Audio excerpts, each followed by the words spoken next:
দেখো বন্ধুরা, ঘড়িতে এখন 8:30 বাজতে চললো। তো এখন সকাল বেলাটা দেখো কিরকম প্রচন্ড কুয়াশা হয়েছে। একদম কিছু দেখা যাচ্ছে না, পুরো মাঠ দেখো পুরো একদম কুয়াশায় ঢাকা। আর আমাদের ঝিঙে গাছটাতে ঝিঙে আসছে। সকাল থেকে অনেক কাজকর্ম করা হয়েছে, বাগানে ছিলাম। তো ভিডিও করতে পারিনি সেইভাবে। তো বাগানে কাজকর্ম করার পর আমি স্নান করে নিয়েছি। স্নান করার পর এই যে দেখো এখনো কুয়াশা কাটেনি। পুরো বাগানটা মাটিগুলো পুরো ভেজা। আর এখানে দেখো আমাদের চালাটাও, ভিডিওর চালাটা কি সুন্দরভাবে ন্যাতা দিয়ে দিয়েছে। একটা জেঠিমা আসে, উনি এগুলো করে দেয়, কারণ আমার সকালে বাগানের কাজ থাকে। দেখো বাগানের যেই কাজগুলো করেছি, দেখো পুরো পরিষ্কার করে কলমি চারা, বেগুন আর ওইদিকে ঢেঁড়স বোনা আছে, ওগুলোকে করতে হবে। আরো ওখানে কিছু কাজ আছে, এই জেঠিমা কাজ করে আমাদের বাড়িতে। তো ইনি হেল্প করে দেয় আমাদেরকে। সকালবেলা অনেকটা কাজ থাকে, আমরা করতে পারি না। আর এখানে দেখো কেমন শুয়ে আছে আমাদের টমি।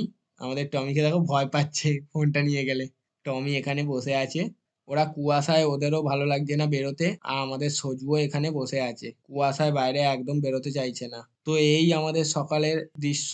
ফোনেতে কেমন লাগলো তোমাদের জানিও। আর চারিদিকটা ঢাকা আছে। আর আজকের মতন এখানেই শেষ করছি, দেখা হবে পরের ভিডিওতে।